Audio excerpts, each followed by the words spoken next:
Et bonjour à toutes et tous sur la chaîne YouTube du Planétarium de Vaux-en-Velin. On se retrouve de nouveau pour un Planétarium at Home, la session live à distance du Planétarium pendant la crise sanitaire. Je suis Camille, médiatrice scientifique au Planétarium de Vaux-en-Velin. Je vous rappelle que le lundi, du coup, nous avons le volet Astronome at Home, où on reçoit des chercheurs et chercheuses en astronomie ou domaines associés. C'est Pierre, médiateur scientifique, qui vous reçoit les lundis. Le mercredi, c'est lui ou moi qui vous recevons pour faire une session de médiation scientifique, que ce soit une découverte du ciel, que ce soit un quiz, que ce soit une découverte de jeux liés à l'astronomie, ou que ce soit encore une maquette à monter ensemble, comme c'est déjà arrivé. Également, une fois par mois, le JT du ciel, où Pierre vous explique des publications scientifiques en astronomie qui viennent de paraître. Et enfin, le vendredi, une fois sur deux, nous recevons des vulgarisateurs et vulgarisatrices qui travaillent entre autres sur Internet, sur différents médiums comme Twitter, Facebook, Twitch, YouTube ou encore Instagram, etc. Ça peut être aussi des journalistes scientifiques ou même de simples passionnés. Voilà, je suis avec Superama qui est une double personne en fait, Chloé et Alex ici présents. On va du coup parler de votre travail de vulgarisation et puis surtout d'un sujet que vous aimez beaucoup, à savoir l'humour, le divertissement comme technique, parmi d'autres, de vulgarisation. Bonjour Alex et Chloé. Bonjour. C'est bon, vous nous entendez? On vous entend. On a été hanté par un petit fantôme de micro, mais ça va mieux. Alors, qu'est-ce que c'est Superama? En quelques phrases. Vas-y, je t'en prie. Superama, c'est une chaîne de vulgarisation, comme on l'a dit, où on essaie de faire apprendre des choses tout en divertissant. Et on essaie de faire apprendre des trucs sur l'astronomie. Mais notre particularité, c'est qu'on n'y connaît rien en astronomie. Du coup, on fait du contenu pour grands débutants et en essayant de divertir un maximum pour que ça devienne très accessible et fun pour pas forcément retenir plein de trucs, mais vraiment passer un bon moment et avoir les bases de l'astronomie et du spatial. Voilà, donc globalement dans nos vidéos, on improvise et on espère qu'on dit des trucs vrais. Non, on dit des trucs vrais quand même. Je pense que vous dites. Il y a beaucoup de recherches derrière quand même. Voilà, en gros. D'accord, très bien. Je voulais juste rappeler le déroulé de la session. Attendez, il faut que j'éteigne ma caméra sur Discord, sinon il va y avoir des bugs. Voilà. Donc, déroulé de la session en 3 parties, comme d'habitude. Première partie, on va parler du coup du sujet qui nous amène ici, à savoir l'humour dans la vulgarisation. Le deuxième sujet, ce sera le travail de vulgarisation de Chloé et Alex. Qu'est-ce que c'est que Superama, en gros, et puis les choses associées. Et enfin, leur parcours, comment on fait pour devenir Alex ou Chloé de Superama. Voilà, en partant de rien. On vous demande déjà... Alors, je retiens ta question, Général Licala, pour la deuxième partie, du coup, concernant le public de Superama. Voilà, la good vibe amusante sur le thème de l'astronomie. Donc, bon, voilà, vous avez parfaitement compris de quoi on va parler ce soir. Donc, l'humour dans la vulgarisation. Qu'est-ce qui vous a donné envie d'utiliser ce moyen pour transmettre des informations, en fait? Pourquoi l'humour dans la vulgarisation et pas des maquettes ou, je sais pas moi, des visites de lieux? Enfin, pourquoi l'humour? Pourquoi l'humour? Parce que, en fait, on consomme assez peu de contenu de vulgarisation scientifique. Et on se disait, pourquoi est-ce qu'on ne consomme pas ça? Et en fait, perso, je me rappelais l'école en me disant que c'était pas très fun d'être assis 8 heures sur sa chaise à écouter quelqu'un parler. Il pouvait être très passionné, mais si c'était pas divertissant ou drôle, c'était pas très captivant. Et du coup, quand on s'est lancé sur YouTube, on s'est dit, si on veut faire quelque chose pour que ce soit utile, donc on s'est orienté vers la vulgarisation, et il faut que ce soit divertissant, et on s'est dit que l'humour, c'est un bon moyen de divertir les gens. J'aurais pas dit mieux. Voilà, elle n'aura pas dit mieux. C'est vrai que dans ce domaine, on peut donner des noms comme Et tout le monde s'en fout, Max Bird. Ouais. C'est vrai que c'est un domaine qui commence à prendre son envol. Vous me disiez tout à l'heure qu'il y a eu un petit peu un historique de la vulgarisation sur YouTube, une évolution depuis les débuts. Comment vous décririez ça? En fait, quand on regarde un peu dans le passé, alors on va repenser à Norman ou d'autres du même genre, où tout était basé que sur l'humour.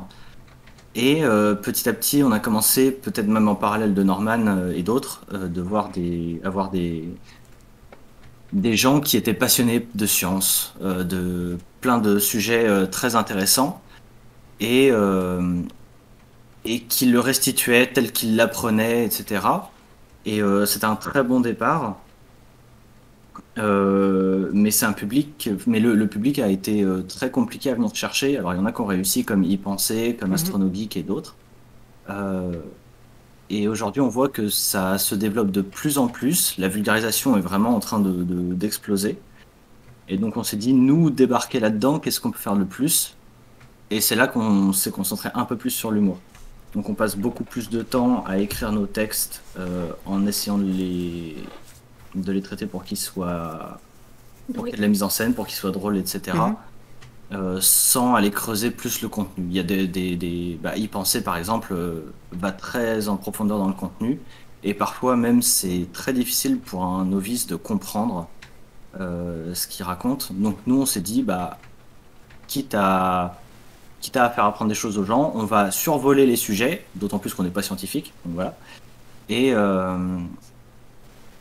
et en plus on va essayer de les faire rire. Et je pense que le paysage de YouTube et d'Instagram, TikTok, etc. Parce que oui, il y a la vulgarisation aussi sur des plateformes assez récentes comme celle-ci.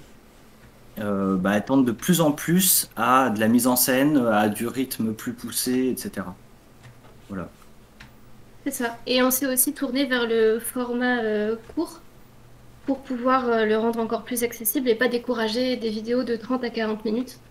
Et, euh, et je pense qu'il y a beaucoup de monde qui, qui consomme du contenu aux toilettes, par exemple, ou ce genre d'endroit où on reste pas très longtemps et nos vidéos sont parfaites parce qu'elles durent entre 5 et 10 minutes. C'est vrai Du que des coup, gens comme y penser, c'est une suite de vidéos, donc c'est vrai que si on ne le prenait pas au début, c'était peut-être difficile à suivre. Vous, c'est plus la vidéo qu'on consomme. On n'est pas obligé de tout voir pour comprendre une vidéo, j'imagine. Euh, il n'y a pas vraiment de suite logique dans l'écriture des épisodes en termes de contenu scientifique. Mhm. Du coup, oui, elles peuvent se consommer l'une après l'autre, enfin, dans le désordre, il n'y a pas de problème. Et de temps à autre, on se permet de faire un lien à un épisode en termes de mise en scène. D'accord, Ouais. Voilà. Et on commence à intégrer petit à petit des petits éléments de fiction, donc c'est mieux de regarder dans l'ordre, mais c'est pas indispensable. d'accord. Je garde ta question pour la deuxième partie, Tobiche. Je la retire dans un coin de ma tête. Qu'est-ce que je voulais te dire? Je ne sais plus. Si, voilà. Quel est le genre de public, à votre avis, qui est touché par ce biais de l'humour? Est-ce que ça convient à tout le monde? Est-ce que vous pensez que ça convient à tout le monde? Ou est-ce qu'il y a des gens qui vont être, comme vous le disiez, des gens sont repoussés par l'idée d'un tableau blanc avec quelqu'un qui écrit dessus? Est-ce qu'il y a des gens qui peuvent être aussi, à votre avis, repoussés par l'idée de l'humour? Est-ce que c'est un public particulier que vous attirez, vous pensez? Non, je pense que ça dépend surtout du mood de chacun. Un jour, tu vas avoir envie de regarder quelque chose de très sérieux et très, pas scolaire, mais très formel sur un sujet parce que tu as besoin d'énormément de détails et d'être très concentré pour la regarder. Et un autre jour, tu vas avoir envie d'un peu plus de fun et de légèreté en regardant une vidéo de science et du coup, tu vas consommer un autre format. Nous, dans les gens qui nous regardent, on a absolument toutes les tranches d'âge et surtout des gens qui ont plus de 30 ans. Donc en fait, là où on pourrait se dire que les personnes un peu plus âgées vont vouloir du contenu, quand je dis âgé, c'est vraiment entre guillemets, du contenu très formel et les jeunes, quelque chose de plus court et plus fun, en fait, non. On a vraiment tout le monde qui nous regarde. D'accord. Et donc est-ce que vous avez des jeunes aussi qui regardent? Oui, dans les commentaires peut-être. Oui. Ben, on a les statistiques de notre chaîne, donc on a énormément de personnes entre 35 et 45 ans qui nous Mhm. regardent, ça doit être 25-30%. Et ensuite, la tranche d'âge en dessous, et ensuite les personnes qui ont entre 18 et 25 ans. Mais Après, on n'est pas une grosse chaîne non plus. On a non. 3000 Mhm. abonnés. Du coup, nos stats, elles sont un peu biaisées. Elles sont On n'a jeunes pas encore. assez d'échantillonnage. Et du coup, qu'est-ce que vous regardez comme chaîne YouTube? Est-ce que vous vous inspirez de chaînes qui existent? Comment vous créez votre humour? Comment vous créez votre contenu? Parce qu'il faut marier les deux, il faut marier un petit peu de contenu scientifique avec de l'humour. Comment vous trouvez ces inspirations pour pouvoir écrire ça? Comment ça marche en fait l'écriture d'une vidéo comme ça? Alors déjà dans nos références, on avait clairement, je pense que la tête de référence, ça doit être Et tout le monde s'en fout. en Mhm. termes de vulgarisation sur YouTube, parce que vraiment, quand on consomme leur contenu, ils sont... Bah, en fait, quand je consomme leur contenu, je me fiche totalement du sujet. Mhm. Je regarde parce que ça me fait rire, parce que ils jouent bien, etc. Et à la fin de la vidéo, j'en ressors grandi parce que j'ai appris des trucs, j'ai compris des trucs et je suis plus ouvert d'esprit en gros. Mhm. Du coup, je le consomme juste comme ça et on sait, bah, c'est un peu de ça dont on s'inspire. Après, il y a d'autres chaînes YouTube dont on s'inspire ou d'autres œuvres comme plus grosse référence qu'on ait, c'est Camelot ou Mhm. Bref ou Bloqué, dont on s'inspire en se disant bon bah là il y a du rythme, là il y a des bonnes blagues, là il y a Mhm. un bon jeu d'acteur. Comment on peut mélanger tout ça à quelque chose qui, euh, quand j'étais au lycée, me saoulait. Et donc du coup on compose ça et puis bon bah on essaie de s'en sortir le mieux possible quoi. Avez-vous eu Et l'exoconférence sinon, d'Asti? On vous demande dans le chat. bah oui, évidemment. Les 37 premières fois déjà, on les a vues, puis après on a continué jusqu'à... Ouais, on l'a vu, évidemment. Et sinon, sur YouTube, on consomme pas énormément de vulgarisation, en fait. On a Mhm. parlé des Tout le monde s'en fout. Euh, Il y a Dirty Biology, la grande référence de la Ah oui, c'est plutôt le vulgarisation. montage qui est original. Ouais, il a un montage incroyable et même sa façon de traiter les sujets. La dernière, peut-être pas la dernière, si, sur comment avoir peur de tout, où il faisait un Mhm. comparatif avec l'escalade. Elle était Mhm. incroyable, cette vidéo, elle était vraiment bien. Et non, sinon, on n'est pas des très bonnes élèves, on regarde pas trop la vulgarisation. Si, on regarde les chaînes des copains maintenant, comme Mhm. Muséum des Pourquoi. Évidemment, on fait samedi matin. On a Yanis Vidéo qui vous dit comment vous ne me suivez pas sur YouTube? Si. Si, évidemment. Même sur Twitch. Je ne connais pas du tout, tout le monde s'en fout, alors que je suis abonné à beaucoup de chaînes de vulgarisation. Et bien en fait là c'est voilà, Sinerta c'est dans le domaine des vulgarisateurs humoristes en fait, comme Max Bird ou Superama. Donc c'est un domaine en fait, je dirais que c'est un petit peu entre les humoristes et les vulgarisateurs en fait, tout simplement c'est... Ah, c'est- on a un de nos abonnés, si dans le chat on lui fait coucou à Jules, qui nous avait dit qu'on faisait partie du genre fun and learn. Et j'aimais bien le terme. Fun and learn. Ouais, c'est vrai, il avait dit ça. D'accord. C'est assez représentatif. Mais en fait, ce que vous dites, ça s'apparente un peu à ce qui se dit dans le domaine du jeu de société, à savoir que il y a d'un côté les jeux éducatifs, qui seraient un petit peu l'équivalent des cours à la fac, en fait. Ouais. Le gamin n'a pas envie d'y aller, puisque le contrat à ce moment-là, c'est tu vas apprendre quelque chose, et tu vas utiliser des petits bonhommes pour ça. Donc le contrat, il n'est pas très clair pour le gamin, pour l'enfant, pardon, je parle mal. Et d'autre côté, il y a le jeu, où le jeu c'est tu vas t'amuser avec un jeu. Et là, le contrat il est clair pour l'enfant, il sait qu'il va s'amuser. Et entre les deux, il y a un no man's land un petit peu qui commence à se remplir maintenant de jeux à comment dire, de jeux à thème éducatif, c'est-à-dire que la mécanique de jeu inclut les notions, mais ne déborde pas, c'est-à-dire que ça ne se voit pas quand on y joue. Ouais. Mais si on vous demande de construire une pyramide, bah, vous empilez des trucs pour faire une pyramide. Ouais. C'est pas ajouté par-dessus, quoi. Et j'ai l'impression que ce que vous faites, c'est un petit peu ça. C'est-à-dire que c'est pas je fais de l'humour et j'en profite pour parler de ce sujet-là, ni je parle de ce sujet-là et j'essaie de faire des blagues. J'ai l'impression que c'est un petit peu entre les deux, finalement. C'est ça. Ben, on essaye d'accorder autant d'importance au contenu scientifique de l'épisode Mhm. qu'au contenu divertissement. Je pense qu'on doit passer autant de temps à écrire les blagues qu'à faire les recherches Enfin, Alex passe autant de temps à écrire les blagues que moi, le contenu scientifique et journalistique. Et du coup, comment ça se passe? Est-ce que c'est un petit peu comme je disais sur le jeu de société, c'est-à-dire que vous essayez, dans le jeu de société, on essaie d'inclure les notions dans la mécanique elle-même. Est-ce que vous essayez d'inclure les notions dans les blagues elles-mêmes, ou est-ce que c'est une blague d'un côté, une notion de l'autre, et vous essayez de les faire se rejoindre? Quand vous créez Alors, la séquence, est-ce que c'est deux choses séparées, ou est-ce que c'est en même temps? Alors ça dépend. Alors des fois, ça m'arrive, je suis en train de faire un truc genre la vaisselle ou de prendre une douche et j'ai mis des blagues et je la note et puis elle servira à un moment dans un épisode où je me dis tiens ça marcherait bien dans un épisode sur Ouais. le son et je la note dans le bloc-notes. La Mais douche est un moment très ouais, important pour non, le c'est vrai. contenu. Des fois, je sors de la douche, je vais dans le salon et je dis j'ai une super idée et on finit par la noter, on en parlait pendant 3 heures. Les 5 d'eau sont incroyables. C'est incroyable.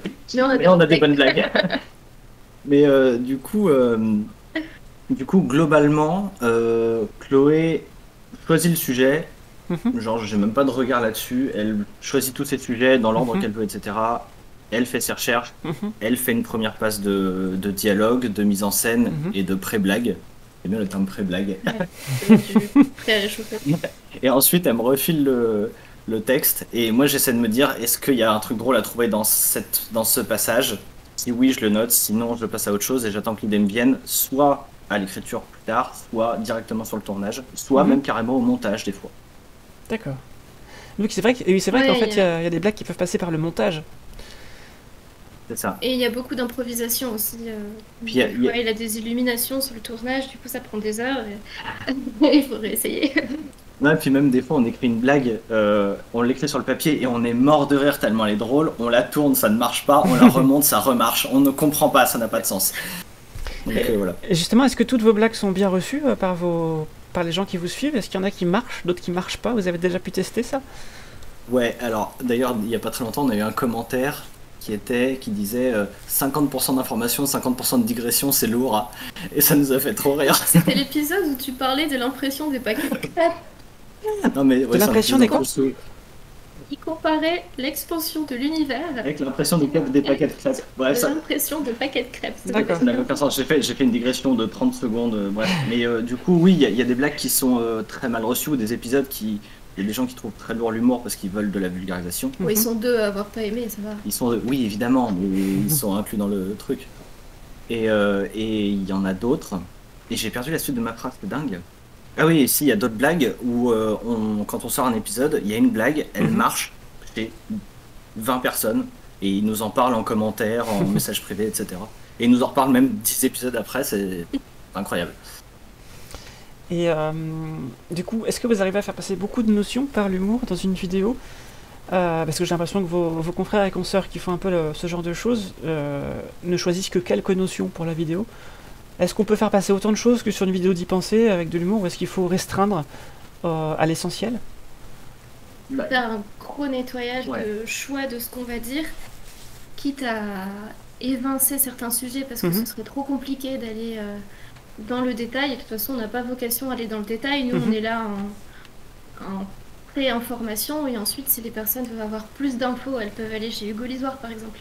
Toujours Tout à fait, avoir oui, beaucoup je plus comprends. d'infos sur le spatial. Et non, on est obligé de faire des choix parce on se restreint à 5 à 10 minutes de vidéo. Mhm. Donc si je veux faire une vidéo de 5 à 10 minutes sur des trous noirs, je peux pas tout expliquer. Donc en surtout fait, s'il y a 50% de digression dans l'épisode, quoi. c'est sûr. Mais est-ce que les trous noirs n'empêchent pas la digression de sortir? Hmm. L'horizon des événements humoristiques. Exactement. L'horizon des dégradations. Je vois qu'il est en train de noter. Il n'y a pas de Est-ce que les copyright gens sur les blagues retiennent- du planétarium. Mais je suis pas sûre que les gens retiennent des notions de nos épisodes. Mais je suis sûre qu'ils retiennent nos blagues. Mais en Pour plus, l'instant. c'est marrant parce que quand on a pensé l'épisode, on s'est dit bah on va balancer des infos au milieu de tout ça. Mhm. Et si les gens ne retiennent qu'un truc par épisode, c'est pas grave, quoi. Mhm. Juste celui qui s'en fiche de l'astronomie et qui tombe sur nos vidéos et qui les consomme juste parce que ça le divertit, s'il retient une info sur 20 épisodes, c'est pas grave. Donc Il a vous- retenu une info de plus que ce qu'il pensait faire au départ, quoi. Vous visez donc C'est plutôt l'efficacité que la quantité en fait finalement. C'est une notion, si ça passe c'est bien, et le reste c'est ça? Un petit peu ça. C'est ça. Et donc du coup, est-ce que vous considérez un petit peu comme une porte d'entrée vers l'astronomie du coup? Exactement. On se dit Bah oui. même une porte d'entrée vers les youtubeurs qui sont plus poussés que nous. En tout cas, c'est comme ça que j'ai vu le truc au départ. Mhm. Bah, c'est ce qu'elle a dit. Ouais, mais vers l'astronomie globalement aussi. Ah oui, L'astronomie, tu peux le consommer en allant dans un planétarium, par exemple, ou en évidemment. regardant à travers un télescope, ou plein de trucs. C'est ça. C'est vrai que ce genre de vulgarisation, on voit parfois des critiques. Hein, c'est pas mon cas, hein, c'est pas le cas au planétarium. Nous, on aime bien faire rire les gens aussi sur nos animations, mais on voit passer des critiques du travail que vous faites ou que d'autres faites. Ah, j'arrive plus à conjuguer. Certaines personnes critiquent en fait l'humour, comme quoi ça ferait baisser la qualité, etc. Est-ce que vous pensez qu'il y a du vrai dans ces critiques ou pas du tout? C'est une question ouverte, hein. Moi j'ai juste vu En fait- passer ce genre de commentaires. Je pense que c'est juste une façon différente de consommer la culture. Mhm. C'est-à-dire que si quelqu'un veut pas apprendre l'astronomie en regardant nos vidéos ou celles d'Astronogeek, et bah, il le fera en regardant un bouquin ou en allant à un planétarium ou machin. Mhm. Et ceux qui veulent pas aller dans un planétarium ou qui veulent pas ouvrir un bouquin, et bah, ils Mhm. peuvent aller sur YouTube et apprendre d'une façon différente. C'est pour tout le monde. En fait, ça, c'est que peu importe la façon de faire, c'est une proposition de contenu Mm. et les gens peuvent l'accepter ou la refuser. Donc je pense que c'est une bonne chose. Ah bah, en fait, c'est juste que chaque public a des besoins différents, hein, donc vous répondez à un type de public, voire à plusieurs. Mais c'est vrai que au planétarium, on n'a pas tout à fait le même type de public que le public qui vient sur notre chaîne Twitch. Hein. Ce n'est qu'un exemple, mais rien que ça change. Si on faisait tous pareil, ça ferait un peu ennuyeux. Bah, surtout si on faisait tous pareil, on n'aurait pas grand monde, du coup, au final. C'est ça. Il y a Inès Vidéo qui dit c'est le problème que j'ai avec l'excès d'humour. Les blagues me marquent et pas nécessairement les notions abordées, mais pour l'instant, j'ai pas encore eu le problème avec vous. C'est plutôt bien osé, je trouve. Oh, Voilà. merci. On a le droit de parler avec des choses avec humour, nous dit Papy Mollusque, et c'est cool. Mais oui, tout à fait. Qu'est-ce que je regarde un petit peu ce qu'il y a d'autre. Je pense que c'est complémentaire, donc utile, nous dit Encelade Bis. Inès Vidéo a raison. Il y a un dosage cadré souhaité en ratio savoir-humour, ou c'est au jugé? Alors du coup, voilà, la question de Kiwi Jardin, c'est grosso modo comment vous dosez du coup le savoir-l'humour. Est-ce qu'il y a des vidéos où vous dites avant de tourner, non attends, on a fait trop de blagues là, ou alors non attends, je suis pas sûr de cette notion. Est-ce que comment ça se passe? Alors, on se dit jamais qu'on a fait trop de blagues, clairement, parce que si on pouvait faire un épisode que avec des blagues, on le ferait. Surtout moi, parce que je suis un gamin là-dessus. Mais non, en fait, on essaie juste d'être vraiment le plus drôle possible. Et si on passait demain à 75% de digression sur un épisode, ça me dérangerait pas du tout. Vraiment. On perdrait du monde, je pense. On parlerait du monde. Mais ce serait fun. Bah, par exemple, on a fait un épisode sur le 1er avril qui est 100% fake en fait. Ouais. Ah, ça se tient, c'est un 1er avril. Oui, c'est ça. Mais du coup, on se l'est permis. Mais on a essayé de le rendre logique. Ouais. En bref, on a fait un épisode qui s'appelle La Terre est plate. Mhm. Où en gros, je réponds premier degré au fait que la Terre est plate et on prend les arguments des platistes, etc. pour dire bah oui, mais ça fonctionne. Comme ça fonctionne, comme ça fonctionne, comme ça fonctionne. Ouais. Et ceux qui pensent que la Terre est ronde, bah au revoir. Et du coup, on a essayé de prendre les arguments les plus fous et les plus pétés des platistes en se disant non mais ça c'est vrai que c'est un peu trop, ça doit pas exister. Et on a gardé ceux qui, à la limite, pourraient s'adresser à des enfants ou à des gens mal renseignés pour les rendre crédibles. Et évidemment, à la fin, on dit que c'est un 1er avril et que c'est faux, mais on a vraiment essayé de rendre la chose plausible. Et du coup, on a joué sur la description, les sources. Les sources de cette vidéo sont incroyables, allez les voir si vous voulez. et bien sûr, avec le petit mot à la fin en disant que c'est un 1er avril et que c'était pas vrai. Mais Du coup, ouais, personne n'y a cru. Si, il y a une ou deux personnes qui nous ont dit mais j'espère que vous plaisantez, que ça prend Ah, la route, je sais pas quoi. Donc il y en a qui nous ont pris au premier degré. Mais du coup, ouais, c'est pour dire qu'en fait, on s'oblige à rien, mais on se permet tout. Enfin, on est très libre de... Par exemple, on a une idée d'épisode sur le son où peut-être qu'on pourrait se permettre qu'il n'y ait pas du tout de son dans la vidéo, par exemple. En tout cas, c'est une idée qui nous a traversé l'esprit. Un épisode muet. C'est ça. Donc en fait, on s'autorise à partir du moment où on considère que l'idée est convenable, ou bonne, ou au moins acceptable, bah pourquoi pas la tenter.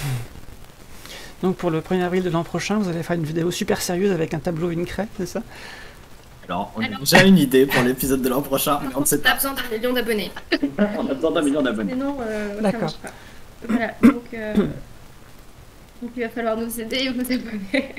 On a Et d'ailleurs, Synerta. l'idée du 1er avril de l'an prochain, je l'ai eue en étant sous la douche. Voilà. C'est bien ça. On a Synerta qui fait une blague de mauvais augure. Alors je vais pas la lire. Voilà. On a On fait Général un Licala préambule de l'épisode. Ouais, Général Licala vous dit qu'il va faire il ou elle va faire un binge-watching de votre chaîne. Voilà. Ça c'est fait. Nouvel abonné.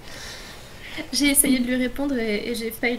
J'ai voulu mettre un petit cœur et Ah oui, j'ai vu. mis un vieux truc qui a raté. Merci beaucoup. Encelade Bis parle du canular astro Opération Lune. Est-ce que ça vous dit quelque chose ça? Non. C'est Ça me un dit rien documentaire du tout. sur Arte, donc c'est William Carell qui a fait ça. Il a fait un documentaire sur Arte qui explique pourquoi on n'est pas allé sur la Lune. Et à la fin, Oui. il fait passer un deuxième documentaire qui explique pourquoi tout ce qu'il a raconté c'était faux, parce qu'il a interviewé des acteurs. Et beaucoup de gens n'ont pas vu la deuxième partie. Ah, dommage. Donc il a montré par ce biais-là l'absence d'esprit critique de beaucoup de gens, et également qu'il fallait le développer. Donc c'est aussi l'objectif du 1er avril, hein, de développer un petit peu, j'espère, si on y arrive, l'esprit critique un petit peu des gens. Et donc, vous ne vous empêchez pas de faire des blagues. Et en termes de notions scientifiques, comment se passe le travail du coup? Comment vous les choisissez? Comment vous les triez? Comment vous en vérifiez la pertinence? Comment ça se passe? Du coup, c'est plutôt toi qui fais ça, Chloé, si j'ai bien compris? Je veux répondre? Bien sûr que non. Enfin. Pour ce qui est du choix des sujets, c'est vraiment en fonction de ce que j'ai envie de faire. Donc, c'est moi qui choisis. J'essaie de coller un peu à l'actu maintenant parce que c'est plus intéressant pour les... Enfin, c'est plus intéressant, non, c'est tout aussi intéressant, mais je pense que c'est plus intéressant pour les gens de regarder des vidéos qui ont un rapport avec ce qui se passe dans le monde quand même. Au niveau des sources, je vais commencer par faire un maximum de recherches dans la littérature scientifique, les magazines, Futura Science, Science et Vie, etc. Pour faire des recherches extrêmement larges. Je vais aussi voir les pages Wikipédia en vérifiant les sources. Et ensuite, j'essaye de croiser un maximum de sources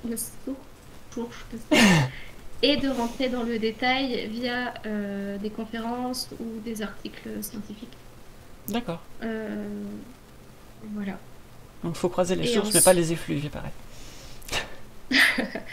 Oui. Mais du coup, oui, c'est un gros boulot des fois, ne serait-ce que de bien dater les études et pas de se mélanger les pinceaux entre ce qui est sorti en telle année, ce qui a été fait avant, ce qui n'est plus d'actualité. Ça, c'est le plus difficile, je trouve. Et voilà, et après on met tout en description. Évidemment, on vous encourage à vérifier ce qu'on raconte, parce qu'on n'a pas la science infuse et on peut se tromper. Et c'est arrivé. Hein? Qu'on se trompe. Il arrive, c'est déjà arrivé qu'on se trompe. Et du coup, il faut pas hésiter à nous le dire. Nous, on met des petits erratums en description. Et puis, voilà. Du coup, si vous regardez une de nos vidéos, n'hésitez pas à regarder directement la description. S'il y a un erratum, vous le savez dès le départ. C'est ça.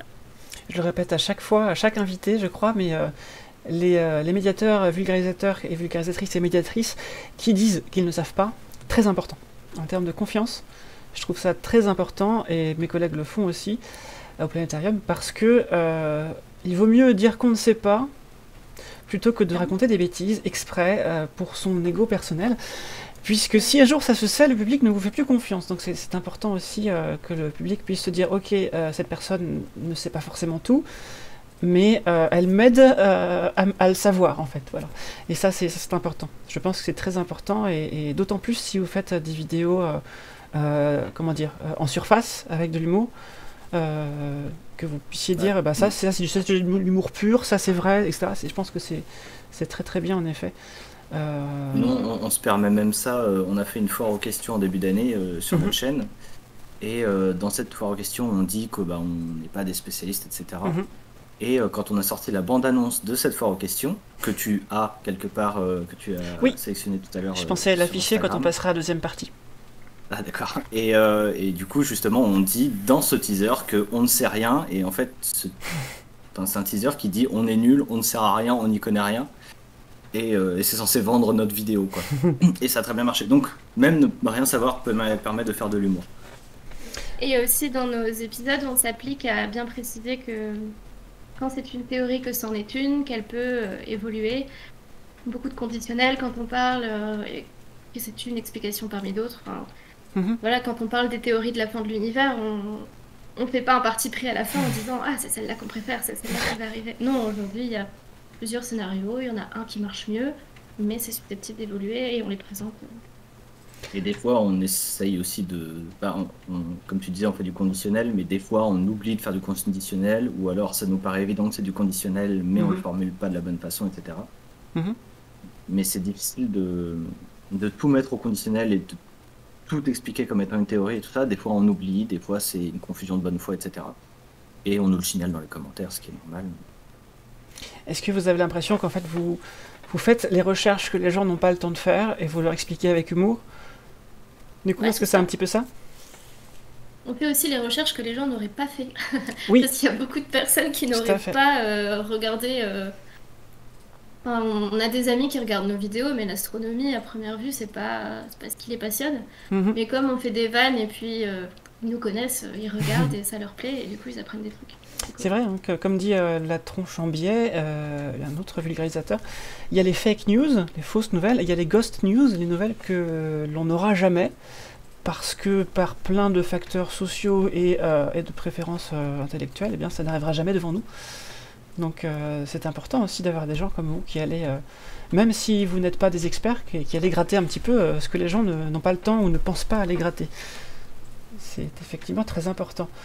En syllabe bis, la vulgarisation politique, ça existe. Oui, il y a plein de personnes qui font ça sur YouTube notamment, hein. Les sciences politiques existent, et donc s'il y a une science politique, il y a aussi une vulgarisation de sciences politiques. C'est tout à fait. Même sur Twitch, il y a des gens qui font ça aussi. C'est parce que Inès Vidéo disait si seulement les politiciens apprenaient à dire je ne sais pas. Alors ça, par contre, je n'ai pas le droit de me prononcer. Je ne suis pas dans la posture qui me permettrait de me prononcer, Inès Vidéo, donc je ne peux pas répondre à ta question. Qu'est-ce que je voulais rajouter? On a parlé de ce que vous faites, on a parlé de l'humour, on a parlé des notions. Oui, voilà, c'est ça la question. Est-ce que c'était déjà arrivé, Chloé, de commencer à faire des recherches sur une notion qui te plaisait, te dire ah là ça pourrait être intéressant de parler de ça, et de te rendre compte au bout d'un certain temps de recherche que ça va pas coller, que vous n'allez pas réussir à en faire quelque chose de drôle? La toute première vidéo que t'as écrite. Ouais, bah, mais c'était la première, c'était horrible. En gros, il nous fallait un épisode test et on s'est dit le premier, on va faire un épisode sur la grande tache rouge de Jupiter. Mhm, Sauf qu'en fait, c'était la toute première vidéo, la ligne éditoriale n'était pas encore fixée. mhm. C'était très... C'était chiant. C'était c'était très scolaire en fait et du coup, impossible de remanier cet épisode, donc on a abandonné. Et puis le vrai pilote aussi, est chiant. Oui. Il est plus en ligne. Bon, s'il est D'accord. sur nos réseaux sociaux, mais Il est plus sur YouTube. il n'est pas sur YouTube. Mais vous pouvez le retrouver sur nos réseaux sociaux si vous voulez Et le du coup, regarder. quel était le problème? C'était vous n'arriviez pas à trouver de l'humour ou à trier les notions simples à faire passer? Est-ce que c'était En trop fait, compliqué? C'était quoi le problème? c'était trop. En fait, on voulait aborder ça avec de l'humour, mais on s'est retrouvé avec un texte qui ressemblait trait pour trait à un exposé D'accord. de lycéen, en fait. Donc Mhm, c'était toute une succession de données, Ouais, c'était une les grande vitesses vitesse. des vents sur Jupiter, etc. C'était toute une suite de données, et faire de l'humour là-dessus, mhm, ça nous a paru très compliqué. En mhm. plus, comme on n'avait pas l'expérience Oui, forcément, oui. d'avoir fait d'autres vidéos drôles avant, bah, ça aidait pas. Mhm, Et du coup, on l'a tout bonnement abandonné pour en faire un autre sur un autre sujet plus large déjà, moins technique, pour nous permettre d'avoir mhm. un élan en fait. Et donc Et justement, on l'a abandonné et je pense qu'on le refera dans le petit peu. Hein. c'est pas le pilote dont tu parles, c'est celle qu'on n'a jamais fait. Celle qu'on a retirée de YouTube, c'est l'autre, c'est le vrai pilote. Il Oui, s'appelle La naissance du système solaire. Non, le système le solaire. système solaire. Ouais. Bref. Et celui-là, il n'est pas extraordinaire non plus parce que bah Mais celui-ci, c'était pas une question d'humour, c'était. Ouais, il y avait aussi beaucoup de données dedans, mais c'était pas une question d'humour, c'était une question de mon jeu d'acteur est affreux. Et du coup, on trouve cet épisode un peu mou, etc. Donc on l'a tout simplement retiré. mais il est quand même sur les réseaux sociaux. Non, mais il reviendra sur YouTube, c'est juste que pour l'instant, On aimerait qu'il soit un peu dans l'oubli de l'algorithme et de YouTube pour l'instant. trop bien référencé pour ce qu'elle méritait cette vidéo, donc on l'a enlevé. On a Inès Vidéo qui dit mais enfin, faut assumer ses premières vidéos. Toutes les premières vidéos sont catastrophiques. Oui, bah, celle-là. On l'assume, mais sur les réseaux sociaux. Voilà. C'est vrai que les premiers lives qu'on a fait au Planétarium, c'était pas simple. Ouais, Excusez-moi. non, mais j'imagine, c'est pas compliqué, c'est pas simple au début. Au début, c'est jamais simple. De toute façon, je pense que toutes les personnes que j'ai pu croiser, ou que Pierre, mon collègue, a pu croiser dans nos lives Planétarium, nous ont dit la même chose, hein, que le début, c'est pas facile, de toute façon. À la fois en termes de visibilité, en termes de qualité. Mais c'est vrai qu'en fait, si votre spécialité, ça va être l'humour dans vos vidéos, c'est vrai que c'est d'abord ça, il faut développer avant de parler de qu'est-ce qu'il y a à l'intérieur d'un trou noir. Et du coup, vous la referez jamais celle-là? Vous pensez pas qu'avec un peu plus de bouteilles, vous arriverez à la reprendre par-dessus la jambe comme ça? Allez hop, on va la faire. Celle sur Jupiter? Ouais. Non. Oh, elle m'a trop dégoûtée. C'est C'est fini. c'est Ou devenu alors une on la traitera kryptonite. d'une toute autre façon. Non, et puis il y a déjà d'autres vidéos sur le sujet qui existent, d'autres youtubeurs, donc... Non, mais ça, c'est un peu le cas de toutes nos vidéos. Alors Toutes nos vidéos, il y a quelqu'un d'autre qui l'a fait avant et qui l'a bien fait, évidemment, etc. oui. Dépêchez-vous, hein, parce que j'ai cru comprendre que la tache rouge diminuait en taille au fil du temps. Donc, Ouais, mais il y en a une autre qui grossit. Ce sera la nouvelle tache rouge, et puis voilà. Agnès Vidéo, comme on dit, c'est super ça qui dit, comme on dit, c'est comme les crêpes, la première est toujours loupée. C'est vrai. Ah non, je crois que je suis le seul à réussir mes premières crêpes et à rater les suivantes. Midiluge nous dit merci, c'était très bien les premiers lives, merci beaucoup. Mais c'est vrai que sur les premiers lives, j'avais pas le fond vert. Sur les premiers lives, on n'avait pas les logos aussi propres que maintenant. Il y avait plein de trucs qui marchaient pas, etc. Mais c'est normal, à la longue, ça s'améliore, hein, ça s'améliore. Et puis il fallait passer aussi du public face public à public à distance, et c'est aussi un changement de posture à avoir, tout en restant le planétarium et pas soi-même. C'est un exercice différent, hein, de la médiation face public. C'est très différent, donc je pense que vous avez eu les mêmes genres de difficultés de votre côté aussi, c'est normal. Une autre chaîne YouTube de prévu, pour qui je s'appelle Groot, pour le planétarium ou pour Superama? Et en parlant de chaîne YouTube, je pense qu'on va pouvoir passer à la deuxième partie. Je te laisse reformuler ta question, je s'appelle Groot, pendant cela je lance la deuxième partie. La deuxième partie qui était Superama, parce que pour l'instant on tourne autour du pot. Et ce que je propose, c'est que je lance d'abord la petite vidéo que vous m'avez proposée. Et ce sera l'introduction de cette nouvelle partie. Le temps que je retrouve la bonne fenêtre. C'est pas celle-là, c'est celle-là, je pense. Ouais, ça doit être celle-là. Attendez, je teste. Voilà, j'ouvre ça. Voilà. Voilà, je pense que c'est bon, c'est juste que faut que je me mette sur ce truc-là. Voilà, je vais effacer temporairement vos visages. Vous êtes là et vous mettre en petit. Voilà. Nous y sommes. Changement de scène. Pourquoi je ne vois plus... pourquoi je ne vois plus Chloé? Parce que... Je suis sur le côté. Voilà, ça y est. J'ai tout le monde. Pour Superama. Donc on va en parler. Je s'appelle Groot, tout à fait. Il manque un P entre G et R. Est-ce qu'elle... J'ai pas compris. Je pense que c'est une blague entre viewers. Allez, je vais lancer cette petite vidéo humoristique qui fera l'introduction de notre séquence sur qu'est-ce que c'est Superama. Oh, hello, Backmat. Elle a pas d'humour, moi j'ai pas de mémoire. Mais continuez à nous partager. Attendez, ça va pas, je l'ai pas mis au début. Bonjour Voilà, et c'est bienvenue dans cette vidéo de Superama, la chaîne qui parle d'astronomie. Y a-t-il des plaques tectoniques sur Mars et Vénus? Quelle est la plus grosse planète rocheuse? On est des billes. On n'a aucune formation ni en physique, ni en astrophysique, J'ai fait un bac littéraire, ni en maths, ni en... ni en sciences. L'astronomie, pas du tout. Je n'ai rien à faire dans le monde de la science, Enfin, on n'a pas grand chose d'intéressant à raconter. même dans la vraie vie de manière générale. On va se coucher. Big Gaming qui nous demande si on aime l'astronomie. Non, parce que je déteste l'écriture. J'ai eu 9 en Hello, Backmat. Elle a pas d'humour, moi j'ai pas de mémoire. Mais continuez à nous partager. Voilà.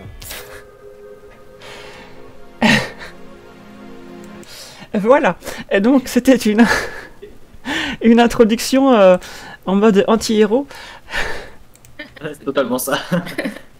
Alors attendez, il manque des bouts là. S'il faut que j'efface ça, c'est ça. Voilà, c'est bon. Voilà, donc Superama, c'est la chaîne de deux personnes qui n'y connaissent rien, mais qui veulent en parler quand même.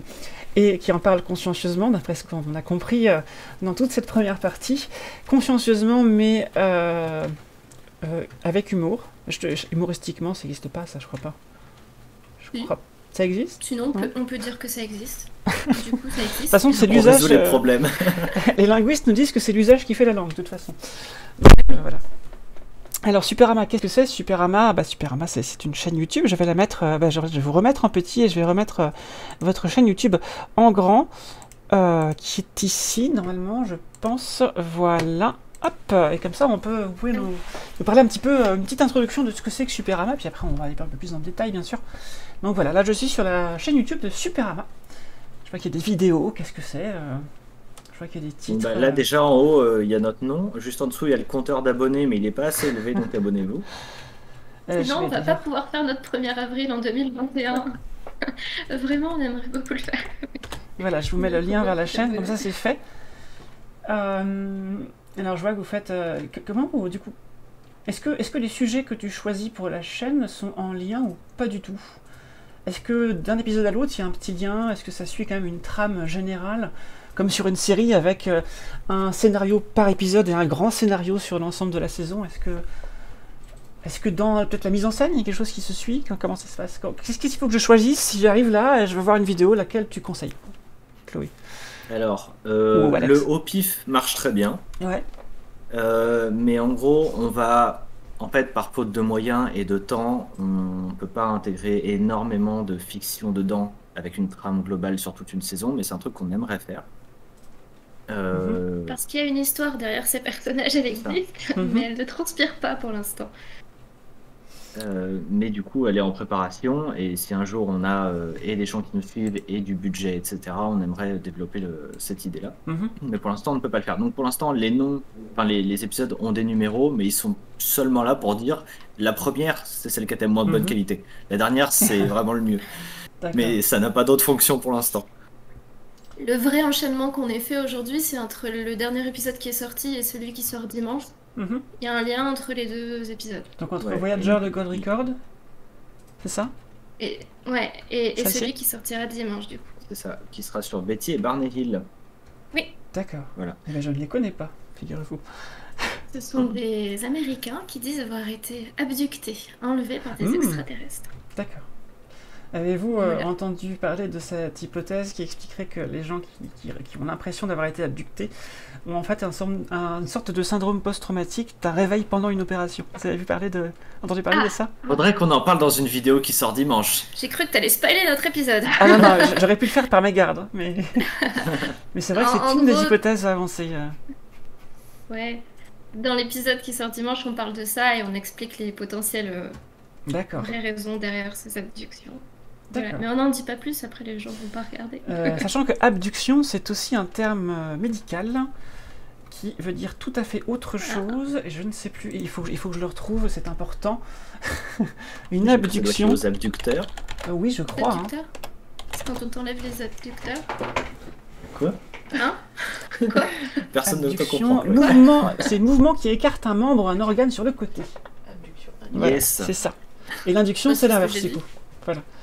Donc, donc une abduction en science-fiction, c'est un mouvement qui écarte un membre de l'espèce humaine sur le côté très très loin. Voilà. Ah. J'imagine que ça va être quelque chose comme ça. Non, mais c'est carrément cohérent, j'aime beaucoup l'idée. Bah, on écarte tellement ça. Ça m'écarte tellement. On s'est fait écarteler par des extraterrestres. Non. Non, je suis pas sûr du. Non. Ah, et ils disent avoir subi des expériences en général. Hein. Voilà. Donc, bah oui.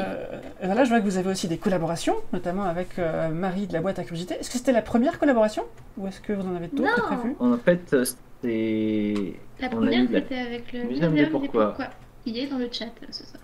Et qui Mhm. nous a donné le goût des collabs, et depuis on en a fait une sur d'autres chaînes. Il y en a Ouais. encore en préparation aussi sur d'autres chaînes. Il y en D'accord. a une en préparation sur la nôtre à la fin du mois. Mhm.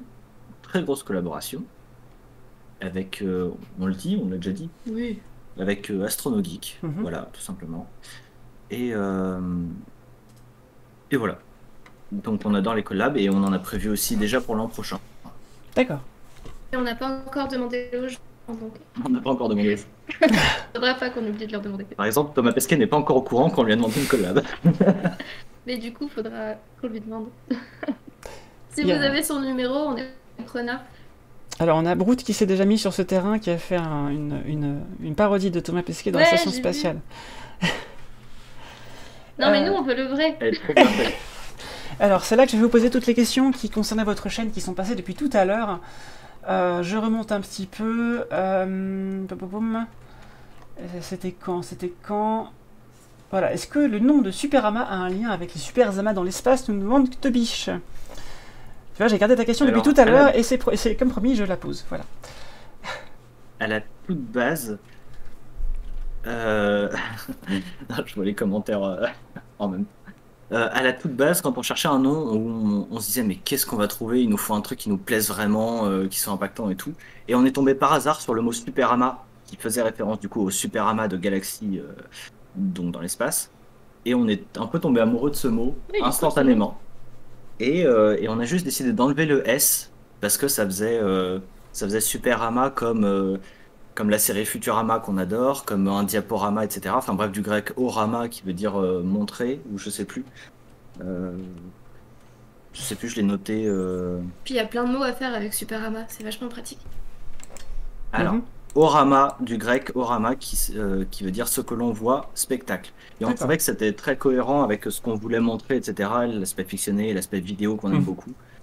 Et qui pourrait coller aussi à tout autre sujet qui ne colle pas à l'espace. Si demain on veut faire un sujet qui parle de botanique ou de géologie, de sciences de manière générale, ou de vulgarisation un peu à la et tout le monde s'en fout qui ne parle pas Mhm. de science mais d'autre chose, on sait que Superama pourrait coller avec tout un tas d'univers. Donc en fait, ce mot-là nous permettait de faire plein de choses. Du coup, Mhm. on l'a adopté et on l'éduque fièrement. D'accord. Donc oui, ça vient de Superama de Galaxy. Tout à fait. Ou D'accord. Télérama, c'est vrai. Télérama. Je regarde Mais s'il y a c'est super, d'autres hein. choses. Je crois qu'il y avait une deuxième question tout à l'heure à propos de vous. Je ne la retrouve pas. Je ne la retrouve pas. Ah si, voilà. On parlait d'intelligence artificielle tout à l'heure. C'est un thème qui vous est cher, je crois. Pouvez-vous nous en dire Ouais, plus? moi non. Ça me plaît pas trop. En fait, l'intelligence artificielle, elle est née d'une contrainte technique Mhm. dans notre chaîne. C'est qu'on n'avait qu'un seul micro, donc il pouvait y avoir qu'une seule personne à la caméra. Donc l'heureux élu a été Alex, qui est beaucoup plus à l'aise que moi, qui suis vraiment une piètre actrice, et qui suis vraiment très gênée dès que je passe à la caméra. Mhm. Par contre, pour être caustique en étant une intelligence artificielle qui déteste les humains, il n'y a pas de problème, elle est très à l'aise. Donc vous avez un petit effet sur ta voix, je crois, où tu parles d'une certaine façon, si je me souviens bien, pour faire un petit peu robotique. Alors, je Non, crois que pas- techniquement, il n'y a pas d'effet dessus. C'est vraiment. Je crois qu'on a laissé le truc le plus naturel possible. En gros, on coupe un peu les souffles, mais sinon, c'est sa voix quasiment au naturel. Et elle prend juste une intonation. je parle comme ça. Ah, j'arrive même plus à le faire. Ah, Bon, je prends une intonation. Bonjour humain, je vous déteste. Ouais. Bonjour, humain. Je vous déteste. Ouais, c'est un peu stylé. Alors, donc vous, c'est pas citoyenne, citoyen, c'est bonjour humain. Ouais. C'est ça. Citoyenne, citoyen de Hugo Lisoire, très connu. Et du coup, cette IA, à quoi elle sert dans vos épisodes? Est-ce que c'est comme la petite voix de C'est pas sorcier? L'IA, elle sert à dire les informations un peu plus techniques qu'Alex n'arrive pas à retenir et à ressortir devant la caméra. Alors, est-ce que c'est vraiment un jeu d'acteur ou est-ce qu'il n'y arrive vraiment pas? Non, non, il y avait vraiment. Alors, il y a aussi le personnage qu'on veut être un petit peu idiot, un petit peu benet, qui ne connaît pas tout et qui comprend pas tout. Il serait capable, enfin en tout cas le personnage que j'incarne serait capable de croire à des trucs de la Terre plate, par Mhm. exemple. Du coup, il a des connaissances, il a des compétences qui sont pas exhaustives, là où l'IA peut rajouter beaucoup plus d'informations, être beaucoup plus sérieuse et aussi me clasher et gérer de l'interaction entre nos deux personnages. Et l'IA sert aussi à rappeler que si l'humanité n'était pas là, ce serait sympa aussi. Totalement. Alors, Elle n'aime pas les humains. Elle les trouve inutiles. dans les œuvres bête. de fiction, souvent, l'univers dure des milliers d'années mais ne change jamais, n'évolue pas. Est-ce que ton personnage, Alex, évolue au fil du temps? Est-ce qu'il retient des choses? Est-ce qu'il s'améliore au fil du temps? Est-ce que l'IA s'adoucit au fil du temps? Est-ce que vous allez rester bloqué sur à une époque donnée comme dans Star Wars ou dans Seigneur des Anneaux avec rien ne bouge? Est-ce que vous allez faire évoluer vos personnages comme ça? Est-ce qu'ils vont apprendre? Est-ce qu'ils vont devenir meilleurs? Alors le truc c'est que mon personnage a déjà évolué mais pas dans le bon sens. Au Ah, début zut. il était assez premier degré et puis maintenant on commence à le faire évoluer comme un gros débile. Et en vrai j'adore écrire des phrases où je me fais passer pour un gros débile. Et l'IA je pense qu'elle évolue aussi un peu. En fait au début elle était très premier degré et très rationnelle là où maintenant elle tente un peu plus le sarcasme. Mhm. Ouais, Elle réagit un peu plus. En fait on l'humanise un tout petit peu. mais Euh, pas sympa. Pas forcément dans un sens sympa c'est ça. D'accord. Ce Est-ce qui fait que ça que nous ouvre aussi des possibilités en termes de narration, de fiction, etc. Du coup, elle apprend des mots et- comme les IA à qui on parle, les chatbots sur Internet. Est-ce que, est-ce que au Non, début elle les sait réponses sont un déjà peu non. bizarres? Elle sait déjà, elle connaît déjà tous les mots à l'avance. C'est D'accord. juste qu'elle ne les emploie pas parce qu'elle les trouve aussi inutiles que certains humains, quoi. D'accord. Non, que très tous les bien. humains d'ailleurs. Voilà. Euh, on a des questions. Donc, Museum Pourquoi demande Superama, qu'est-ce qui est le plus important pour vous, le fait de créer des vidéos ou le fait qu'elles soient vues par d'autres personnes? C'est vrai, ça, pourquoi vous faites ça finalement? Pour la thune. Vraiment. C'est vrai qu'on a Voilà. besoin de manger, mais est-ce que vous avez quand même, j'espère pour vous, quelque chose qui vous pousse à faire vos vidéos? Bah en fait non, on l'a fait juste parce qu'on voulait faire des vidéos. Ouais. Ensuite, bah si elles sont pas vues, c'est un peu décourageant. Donc c'est un peu un équilibre entre les deux. Mhm. Donc plus elles sont vues longtemps aussi, parce que si Mhm. on fait 100 000 vues, mais que les 100 000 personnes la voient 2 secondes, c'est pas intéressant. Mais du coup, oui, on le fait un peu pour les vues et beaucoup parce qu'on adore être devant une caméra ou bidouiller des trucs. Moi, c'est l'écriture que je préfère. Mhm. Et moi, c'est ce que je déteste le plus, donc c'est très bien, la répartition des tâches. Et Si je pouvais être payée à écrire des vidéos pour les gens, je le ferais. J'aimerais bien qu'on soit payé un jour à faire des vidéos pour nous. Ça serait incroyable. Et qu'est-ce qui vous fait le plus plaisir? Est-ce que c'est la reconnaissance des gens? Est-ce que c'est le nombre de vues? Est-ce que vous ressentez un petit peu une satisfaction à avoir réussi une bonne vidéo? Est-ce que c'est C'est les la qualité commentaires. elle-même? Ouais. Est-ce que c'est les commentaires? Qu'est-ce que c'est qui vous pousse à continuer? Alors, la qualité, on sait que si elle est ratée, ça peut me miner le moral. Ça a assez peu d'impact sur Chloé, mais moi, ça me perturbe dès qu'il y a un problème technique. Mais sinon, ouais, la reconnaissance des gens, elle est incroyable. On la comprend encore pas aujourd'hui, quoi. Genre, on a 3000 abonnés, ce qui est une toute petite chaîne, mais pour nous, c'est incroyablement énorme, quoi. Et on a un ratio de nombre de vues par rapport à notre nombre d'abonnés qui est assez incroyable. On est à presque 50%. Oui, je vois quelques milliers d'abonnés, entre 1 et 3000 vues, pardon, pour chaque vidéo. C'est bien, effectivement, c'est très très bien. Ouais. Et on a plein de commentaires. Les gens nous disent les blagues qu'ils préfèrent, rajoutent des infos, refont des blagues par-dessus. Ça, j'adore. Font des films sur nos personnages. C'est Et trop J'ai cool. j'ai pas l'impression Ouais. que vous ayez, comme beaucoup, comment dire, une montée drastique de qualité matérielle en fait. J'ai l'impression que vous avez commencé directement avec un matériel de qualité, Oui. tandis que d'autres, on le voit d'abord avec la webcam, etc. Peut-être que ça peut jouer aussi ça, parce que vous êtes rentré directement dans le jeu avec un niveau similaire aux autres finalement. Est-ce que c'est C'était pas une ça le volonté secret? de notre part, clairement. Bah, en fait, faut savoir que là, bon, on est dans notre appart, mais on a pris cet appart en se disant qu'on voulait 2 chambres, bah, Mhm. du coup, la nôtre, parce que qu'on dorme quand même, et une deuxième pièce qui serait dédiée au tournage, donc en fait au décor. Mhm. Du coup, on a aussi investi dans une caméra, un trépied, Mhm. de l'éclairage, etc. Exprès, avant même la première vidéo. Sachant D'accord. que c'est aussi notre matériel de tournage. Oui. Pas du matériel qui nous sert que à ça, quoi. On a un métier à côté de YouTube. C'est pas notre activité principale. Bon, on va en parler justement tout de suite après. Mais d'abord, on a Tobiche qui vous demande, est-ce que la science vous émerveille ou vous effraie, ou les deux? Qu'est-ce que vous aimez ressentir ou comprendre? Question très, très large, très existentielle. Bon, ça dépend du sujet. Ouais, moi, en fait, j'ai une image qui m'est venue en tête, c'est l'espace, et l'espace m'effraie. Vraiment. Mhm. Autant le fait d'y aller en tant qu'humain, être dans une fusée, le décollage, je comprends quand même pas comment il y a des humains qui peuvent subir autant de violence dans la tronche pendant autant de minutes et se dire ouais, c'est trop bien, je suis dans l'espace. Et en même temps, le vide intersidéral me fait peur. Le rien, il est trop présent autour de nous. Voilà. Ça, c'est mon approche à moi. Ouais. Mais... Je comprends.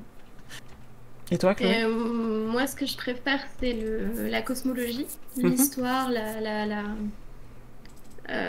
tout ce qui tourne autour de ce qui fait l'univers, sa forme, sa potentielle taille, toutes ces questions qui font un peu tourner la tête. Et non, ça me fait pas peur, ça me fascine. Je suis juste extrêmement déçue parce que je sais qu'on n'aura jamais toutes les réponses. Ça me chagrine. C'est sûr Je que mourrai avant d'avoir des réponses à mes questions. les réponses qu'on obtient en science, en général, c'est des questions. Ouais, bah oui. Ah, c'est dans notre prochain épisode. Mais on en Si ça parlait fait- avec c'est Emma pas- Olen la dernière fois, du coup on a fait un petit peu de philosophie des sciences, et c'est vrai qu'il se dessine un petit peu deux réactions face à l'astronomie, deux réactions émotionnelles et existentielles, je dirais.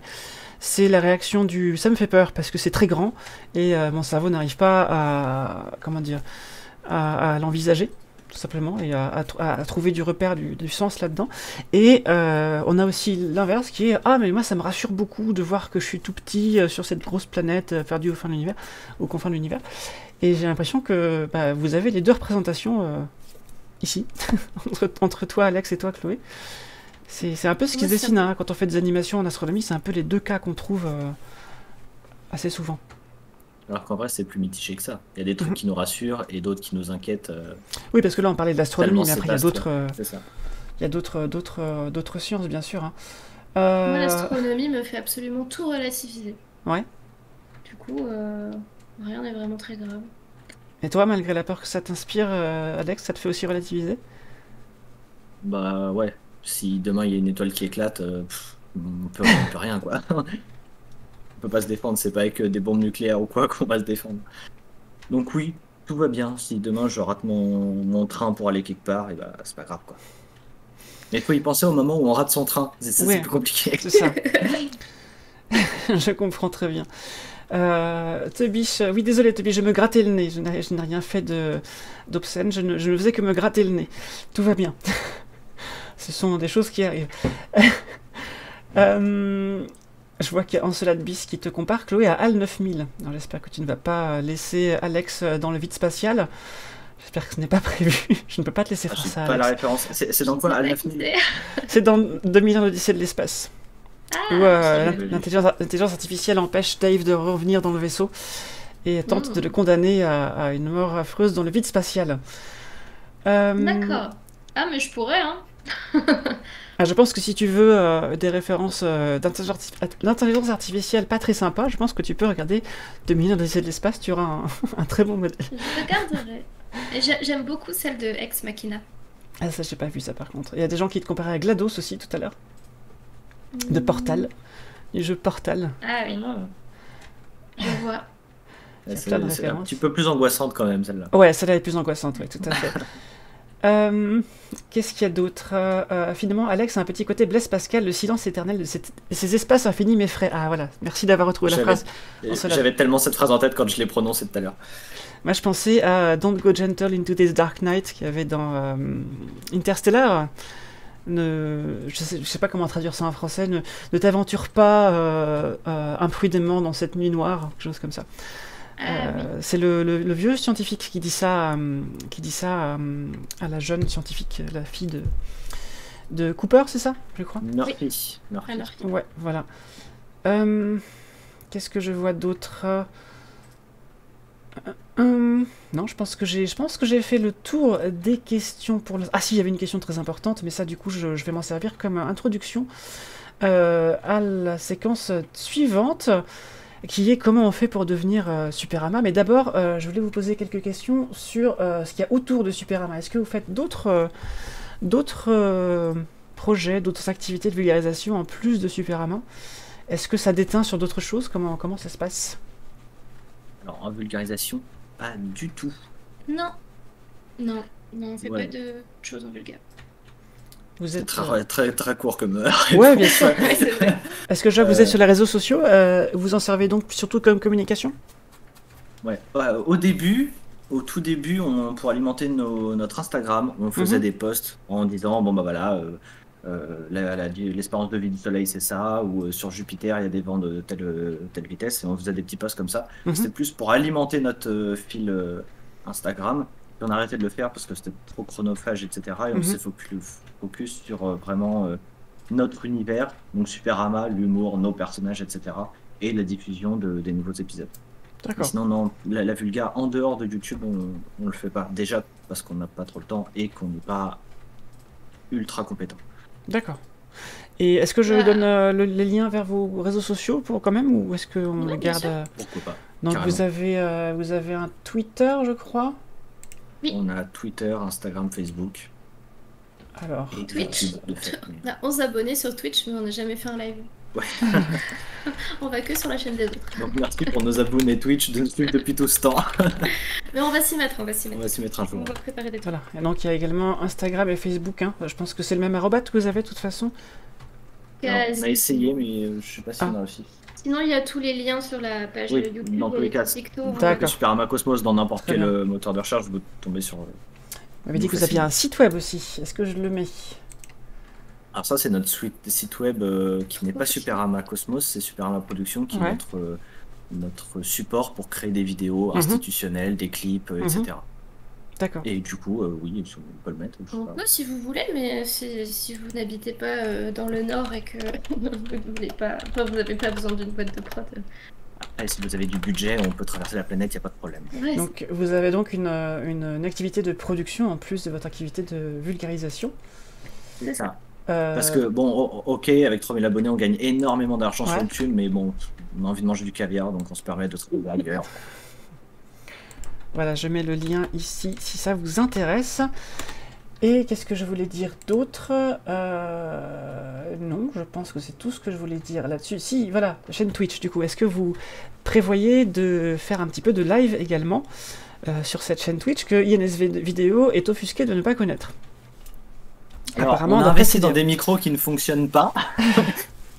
dans l'optique de faire des live Twitch. On ne sait pas encore quoi. On sait que ça va pas parler forcément d'astro. En tout cas, ça va pas être intelligent. On va pas arriver avec plein de connaissances à balancer aux gens. Ce sera pas le but. Je pense que ce sera plutôt du jeu, des trucs un peu collaboratifs. Un objectif pour nous, à la fois de nous détendre, de découvrir un nouveau support et de parler avec nos abonnés, quoi. Parce que parler à travers les commentaires, c'est moins, il y a moins de proximité. Donc on se dit que peut-être il y a moyen de le faire par ça. D'accord. On a Siddhartha qui nous dit il y a un petit reportage sur France Culture avec la personne qui a fait la voix de l'intelligence artificielle dans Oxygène. Je connais pas. C'est super intéressant car ils expliquent pourquoi tel style d'intonation et comparent à HAL 9000 sur le côté humain, du côté qui crée de la sympathie et de la crédulité. Voilà. Trop intéressant. Si ça vous intéresse, merci Siddhartha. On connaît le nom de ce truc ou pas? Oxygène? Oxygène apparemment. Oui. Alors c'est la voix d'Oxygène, mais c'est pas le nom du reportage. Non, Siddhartha, si tu as un peu plus d'informations, n'hésite pas à leur envoyer peut-être tiens, sur leur chaîne YouTube, voilà, c'est très bien. Je peux mettre un message privé sur Instagram si t'en as un. On regarde tout. D'ailleurs, vous connaissez la vallée de l'étrange? Vous connaissez ce concept, la vallée de l'étrange, qui fait qu'on se sent mal à l'aise face à un robot s'il ressemble trop à un humain ou s'il ne ressemble pas assez à un robot. Il y a une phase entre les deux où ça devient malaisant. Et je pense qu'il doit y avoir la même chose aussi pour une voix artificielle. Il doit y avoir un moment où c'est clairement robotique et ça va, un moment où c'est clairement humain et ça va. Et le meilleur exemple, c'est les poupées dans les films d'horreur, par exemple. Hein, les poupées ouais. Et donc je pense qu'il doit aussi y avoir, parce que je vois que ça parle de style d'intonation, à mon avis, dans la façon de parler, tu dois pouvoir, Chloé, arriver à rendre la chose malaisante si tu es trop entre le robot et l'humain. Donc je pense que tu peux aussi jouer là-dessus. Je pense être entre les deux, donc j'espère que c'est pas malaisant. Après, le problème, c'est que c'est moi qui fais le montage derrière et être mal à l'aise pendant tout un montage, je suis pas sûr de support. Ça va, t'as l'habitude. Ça s'appelle la vallée de l'étrange. Il y a des gens comme Vsauce qui ont fait, que vous connaissez peut-être, Vsauce, vulgarisateur américain, qui a fait des choses là-dessus. C'est très intéressant d'un point de vue cognitif, du coup, ce genre de choses. Voilà, ça m'y faisait penser, donc je vous donnais cette petite anecdote. Qu'est-ce que je vois d'autre? Non, je pense que c'est bon. Ce que je voulais vous poser comme question, du coup, c'est comment on devient Superama, quel était votre parcours, et comme question... Attendez, non, il restait un truc avant. Il restait, je s'appelle Groot qui vous demande, est-ce que vous avez prévu de faire des tournages en extérieur? Il manquait cette question-là que j'avais oubliée. Non. Non, et vous le saurez dans la saison 2 pourquoi. Est-ce que tu vas... Je ne peux pas en dire plus, parce que du coup, ça nous spoilerait toute notre fin de saison et ça sera un problème. En effet. Donc, en fait, j'en ai trop dit, désolé. Et donc, enfin, il y avait Tobish qui demandait, question, je pense que tout le monde se pose ici, quel est votre lien à tous les deux et pourquoi vous travaillez ensemble? Et donc, ça m'amène à la transition. Merci beaucoup, Tobish. Ça fait un moment que tu as posé la question, tu l'as posée tout au début, mais je te remercie quand même pour cette transition. Comment on devient Superama et comment ça marche Superama? Voilà, comment ça marche entre vous? Parce que j'imagine que tu n'es pas une intelligence artificielle pour de vrai, hein, et que toi tu n'es pas... Non, c'est... Que tu n'es pas l'acteur de Superama pour de vrai non plus. Tu n'es pas le personnage pour de vrai. Je suis tout aussi con, mais ça s'arrête à ça. C'était quoi la première partie de la question? C'est quoi le lien entre vous deux? Le lien entre nous deux? Nous sommes un couple. Ah, mais c'est ça que je te voyais tous les matins. Les gens se posaient la question. Ouais, Nous sommes en sur couple. l'oreiller d'à côté en plus. Oui, oui, non, mais je sais, mais il y avait des liens, mais Bonne question. je percute Non, mais pas. ça arrive. Des fois. La Ouais. deuxième Bon, brosse à dents, non, ça n'a pas. c'est ça. C'est vrai qu'il y a des détails comme ça qui m'échappent. Du coup, ouais, on est en couple, ça Mhm. fait 3 ans et on est devenu super ama parce que, en fait, dès le début, dès qu'on s'est rencontrés, on voulait faire un projet ensemble. Ça a vite tourné autour de la vidéo Mhm.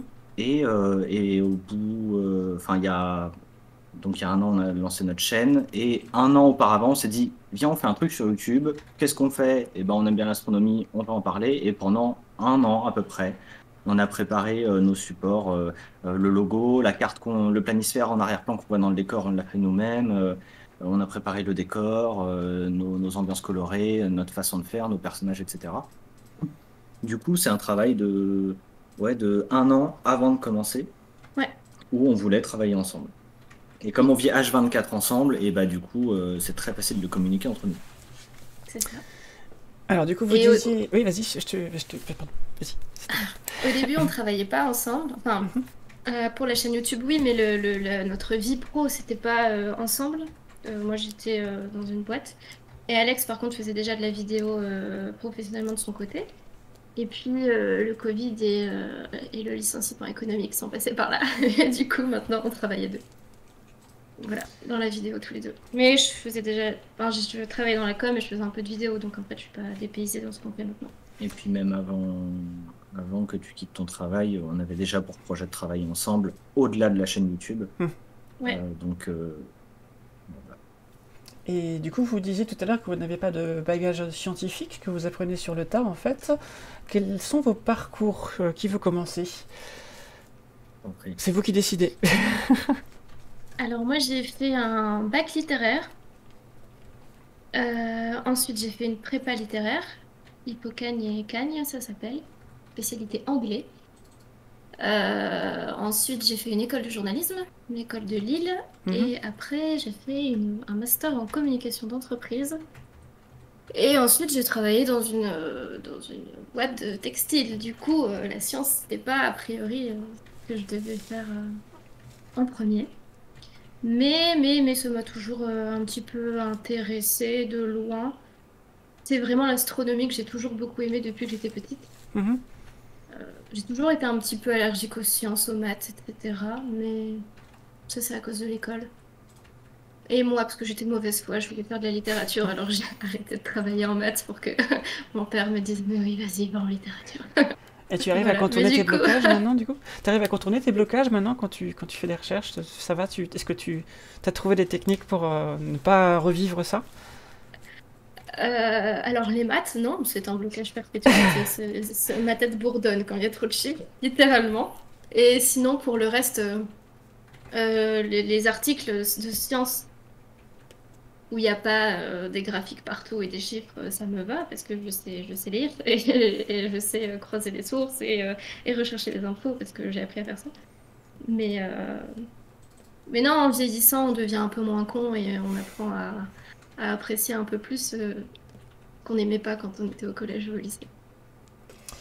Et donc toi, tu Voilà. es la partie communication et journalisme de Superama. Et toi, du coup, Alex, quel est ton parcours et qu'est-ce que tu représentes dans Superama? Bah moi, mon parcours, en fait, je m'en sortais bien au collège, mais j'en avais marre d'être le derrière vissé sur une chaise pendant 8 heures. Donc du coup, je suis parti en professionnel. J'ai fait un BEP de 2 ans, puis un bac pro de 2 ans en communication graphique et imprimerie. Ça paraît un détail, mais c'est important. Mhm. Mais c'était trop bien. J'adore le papier. J'adore le papier, j'adore manipuler le papier, la texture du papier, bref. On a nos petits trucs comme ça, voilà. Pas tes petits trucs. Et, euh, après, j'ai fait une mise à niveau en art appliqué pour pouvoir intégrer un BTS en design graphique qui me permettait de... En gros, j'ai fait 7 années d'études après le collège qui m'ont permis de faire du graphisme, de l'animation, de la vidéo, encore que la vidéo pas trop, mais bon, qui me baignait dans le monde de l'image. Et donc, du coup, en sortant de là, je me suis retrouvé à travailler en tant que freelance avec une boîte de production audiovisuelle et qui m'a mis le nez derrière une caméra sur des tournages, etc. Et c'est comme ça que j'ai découvert ma passion pour la machine qui est une caméra, qui est un écran, qui est un objectif, l'optique, etc. Et, euh, et je sais qu'il y avait une deuxième partie à cette question, mais comme j'ai la capacité d'attention d'une moule. La je deuxième l'ai partie, oublié. c'était qu'est-ce que tu représentes dans Superama si Chloé représente la partie journalistique, communication, écriture, etc. Et bah du coup, on s'entrecroise sur la partie communication. Donc moi, je suis sur la partie graphisme, esthétique de l'image, la mise en scène, euh, la post-prod, le montage. En gros, tout ce que Chloé fait pas, du coup. En fait, c'est pour ça on est très complémentaires. Mhm. Moi, je sais créer un support de communication, elle sait le diffuser. Globalement, si on résume, Faut faire ça. Et lui, il fait ça. voilà. Voilà. Puis On nous l'exécutant, apprend en master de com. Donner des ordres, mais ne pas savoir exécuter. c'est ça. Donc du coup, on se complète extrêmement bien. Donc tout ce qu'elle fait pas, je le fais, et tout ce que je fais pas, elle le fait. D'accord. C'est vrai qu'on voit pas souvent des chaînes YouTube avec deux personnes. En général, quand il y a plusieurs personnes, c'est des personnes qui sont hors champ et qui font de la technique en fait. Je pense à Fabien Olicard notamment, qui fait de la vulgarisation sur tout ce qui est politisation, mentalisme, cerveau, etc. Son collègue est pas souvent à l'image. Nota Bene, c'est pareil, il est aidé également, mais on ne voit pas la personne à l'image ni au son. Et donc vous êtes vraiment deux, même si on ne te voit pas, Chloé, pour des raisons techniques. Peut-être ça changera, je ne sais pas. Mais vous êtes deux, ça se gère bien à deux, une chaîne YouTube? Ah, c'est plus facile. Ouais. Ben, en fait, bah, justement, comme on est complémentaires, on se prend pas trop la tête. Pas trop. Sauf quand il faut te motiver à relire les épisodes écrits. Ouais, ok, je suis un peu une tête de nœud quand il faut relire des épisodes. Parce que je n'aime pas lire et que j'ai aussi peur de pas réussir à trouver les bonnes blagues, etc. Donc, Mhm. mais ça, c'est un travail sur moi et Il a rien le d'autre. syndrome de la page blanche alors que la page n'est pas blanche. C'est ça, j'ai le syndrome de la page, faut la compléter encore, tu vois. Alors, Du coup, voilà. on a Tobiche qui dit deux astres qui se sont trouvés, on ressent leur attachement gravitationnel. Ah, Voilà. Ah, ils viennent de fusionner. Enceladus nous dit des étoiles vivent en couple, c'est 60% des étoiles qui sont au moins doubles. Encelade. Il y a des étoiles qui sont plus que doubles. Et entre autres, on a Kiwi Jardin qui nous parle d'Alcor et Mizar. Et ben, Alcor et Mizar, en fait, c'est une étoile sextuple. C'est bien plus qu'une binaire apparente. C'est Mizar qui est double, celle qu'on voit du coup en bas de la casserole et qui est très brillante, et Alcor, celle qui est du coup au-dessus de la casserole et qui est moins brillante. Vous pouvez vous amuser à faire ce test à l'œil nu si vous arrivez à voir Alcor juste au-dessus de la deuxième étoile du manche de la Grande Ourse. C'est que selon les légendes, vous auriez pu être un archer dans l'armée de Genghis Khan et pas quelqu'un en première ligne avec une épée. Il paraît que c'est une meilleure place. C'est le test de l'archer, c'est une fameuse légende qu'on utilise souvent en animation astro. Et quand on prend un télescope, non pas un télescope optique, mais un télescope avec un spectroscope, on se rend compte que, en regardant le spectre de ces trois étoiles, donc que chacune de ces trois étoiles est double. Voilà, donc c'est un système de 6 étoiles avec deux couples de 2 étoiles qui se tournent autour et un couple de 2 étoiles qui tournent autour du reste. Voilà, donc c'est des choses. je l'ai Il y a vu. des choses un petit peu compliquées en termes de famille d'étoiles, disons. Voilà. Le même métier que moi, C'est c'est beau. bon, je valide. Alors, Sinerta valide parce qu'il ou elle fait le même métier que toi. Cette personne dit qu'elle va s'abonner. C'est gentil. À bientôt, On Polo fait tous les Santoni. métiers du monde, abonnez-vous tous. Je suis chirurgienne, d'aide. Dernière question que je vais vous poser sur votre parcours. Depuis combien de temps vous faites ça? D'accord. Bah, la chaîne YouTube, depuis combien de temps vous la faites? Depuis combien de temps vous l'avez travaillé avant de la commencer? Comment ça se passe? Du coup, on l'a commencé. La toute première vidéo est sortie le 4 avril, je crois, 2020. Mhm. Et on a commencé à la travailler plus d'un an avant, je pense fin 2018, début 2019. En tout cas, l'idée a germé fin 2018 et on a commencé à réfléchir à notre charte, à notre nom et tout ça début 2019. Du coup, j'imagine que vous avez fait des tests pour avoir directement une vidéo de bonne qualité. Comment ça s'est passé? Parce que je vous dis, on voit pas la première vidéo face webcam. Enfin, ça a l'air qualitatif dès le début. En termes de qualité, ça a vraiment très très peu évolué. Petit à petit, on a D'accord. changé de micro, etc. Mais Et en fait, ça a évolué surtout en termes de dynamisme de Mhm. montage et d'acting et d'aisance D'accord. avec le texte. Mais sinon, en termes de caméra, on avait une bonne caméra tout de suite. Bref, on avait un ensemble qui était complet tout de suite. Du coup, Bah, il y a eu des petites évolutions, ouais, au niveau des lumières, de la qualité du son, de quelques éléments matériels, mais est-ce qu'on avait fait des tests? Bah, en fait, comme Alex avait déjà réfléchi, enfin, avait déjà fait une charte graphique, une identité visuelle, etc. Il a créé la typo lui-même, le logo, les différentes couleurs, Mhm. etc. Comme ça existait au moment, avant même qu'on commence à tourner, il n'y avait plus qu'à se caler sur ça dans la colorimétrie de la vidéo. Et ensuite, on a dû se caler aussi à nos contraintes techniques. On a une petite pièce, on pouvait être qu'un à l'écran. Et voilà, un mélange de chartes graphiques déjà décidées et de Mhm. contraintes techniques parce que petit espace, etc. en fait, du coup, on a travaillé tous les trucs sur lesquels on pouvait travailler en amont. On l'a fait le plus possible en se disant faut que ce soit le plus abouti possible. Comme ça, les trucs où on n'est pas à l'aise, comme le rythme au montage, le tournage, etc., toutes les parties aléatoires soient le moins euh, compliqué possible à gérer pour nous. Donc on a travaillé en amont sur plein de trucs, le plus de trucs possible. C'est pour ça que j'ai passé, je sais pas, une cinquantaine d'heures à créer le planisphère qu'en arrière-plan. Pareil pour la typographie, ça m'a pris des dizaines d'heures à composer. Mais du coup, on a notre propre typographie. On a Et ça, c'est cool. Museum Pourquoi qui dit évolution sur le lâcher prise du comédien à l'écran également. On a Sinerta qui Oui. dit votre univers graphique est super. On a Matisse Méduse 29 qui dit quand j'y repense, j'ai l'impression que Superama Cosmos existe depuis super longtemps car la qualité était là depuis le tout début. Merci Voilà, beaucoup, donc tout le apparemment monde. ça a payé. Bah, je vais vous poser, on arrive au bout, hein, donc je vais vous poser une question d'ouverture qui est, attention, quel est votre gros projet pour l'avenir? Est-ce que vous avez quelque chose de très gros qui arrive et dont vous ne pouvez pas parler sur votre chaîne, sur Oui, votre chaîne mais ou comme on peut ailleurs? pas en parler. Qu'est-ce qu'on a comme gros projet? On a une collab sur la chaîne d'un copain qui sort La semaine prochaine, non? Oui, Yoran, c'est quand déjà? C'est la semaine prochaine, je crois. Et puis, on a notre prochaine vidéo qui sort dimanche. Ouais, qui est On a importante la- pour nous parce qu'elle est cohérente. Enfin, il y a un petit effet spécial qui est cohérent avec la dernière vidéo qu'on a sortie et Mhm. comme on les a pensés ensemble. C'est un petit truc, mais c'est beaucoup pour nous, quoi. Et sinon, il y a la collaboration avec Astronautics qui sort le Le 29. 30, on sait pas encore. Je regarde là parce qu'il y a une vitre sur laquelle on écrit tout notre planning D'accord. de sortie de vidéo. Donc voilà. Et la chaîne de notre copain, là, c'est Livre et Sciences, chez qui la vidéo va sortir la semaine prochaine. Voilà, on D'accord. passe au tête. C'est un professeur de prépa en physique, il me semble, et il fait des vidéos super chouettes sur la physique. D'accord.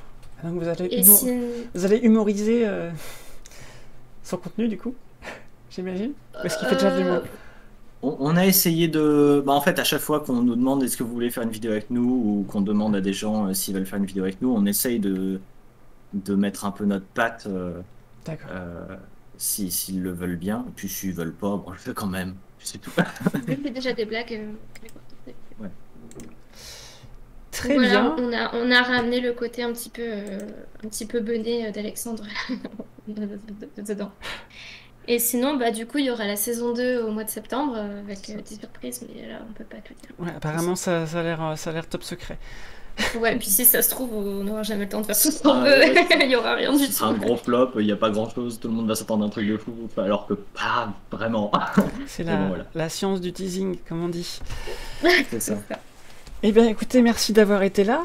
J'espère que cette Bah, session merci à toi. vous a plu. Je crois que Carrément. C'était très agréable. il y a beaucoup de points d'exclamation dans le chat, donc je pense que ça doit, je pense que s'il y a beaucoup de points d'exclamation, c'est que ça a dû être bien. Je pense que les gens sont, je pense que les gens sont contents. Merci à ceux qui se sont abonnés ce soir, du coup. Oui, vous en Bienvenue. avez eu pas mal, je crois. Hein. Je sais pas, on n'a pas regardé. Mais merci beaucoup. J'ai vu passer des plus 1 plusieurs fois, donc voilà, je pense que. Non, Ah, Museum, trop pourquoi bien. nous fait un point je sais plus comment ça s'appelle. C'est quelqu'un qui avait inventé, un linguiste qui avait inventé un point d'interrogation, exclamation, je ne sais plus. Je ne sais plus à quoi il Bah, sert ce d'ailleurs, point. nous avons mais pourquoi fait une vidéo sur ce sujet. Ah bah voilà, c'est Oui. pour ça. Voilà. Allez sur la chaîne aussi de Muséum des Pourquoi. Elle est vraiment... Exclarogation, c'est ça? D'accord. J'avais vu passer ça ces derniers temps. Et ça avait été abandonné, je crois, parce que finalement, c'était pas si utile que ça. Enfin bref. Voilà, si ça vous intéresse. C'est un sujet de linguistique intéressant. Écoutez, à bientôt, Alex et Chloé, merci d'avoir été là, merci d'avoir parlé de l'humour dans la vulgarisation, puisque c'est un sujet qu'on n'avait pas encore abordé sur nos lives au Planétarium. Et ensuite, c'est Pierre qui va vous retrouver lundi pour une séance avec un ou une astronome. Je n'ai plus en tête le nom de la personne, mais ce sera sûrement très bien à 18h30 lundi ici même. Et ensuite, il y aura moins de live puisque le Planétarium va rouvrir le 1er juin. Pour l'instant en tout cas, et cet été il y aura par contre toujours un JT du ciel par Pierre, mon collègue, tous les mois. Donc restez au contact de la chaîne Twitter du Planétarium de Vaux-en-Velin. Si vous êtes dans la région de Lyon, bah, venez à partir du 1er juin, voilà. Et vous avez également le site web que voici, que vous donne notre Nightbot bien aimé, si vous avez besoin d'en savoir plus. Voilà. Et bien écoutez, je vous dis à bientôt, et puis nous on va se dire au revoir hors ligne. Je vais vous dire au revoir d'abord sur YouTube pour commencer. Voilà, à bientôt sur YouTube du Planétarium.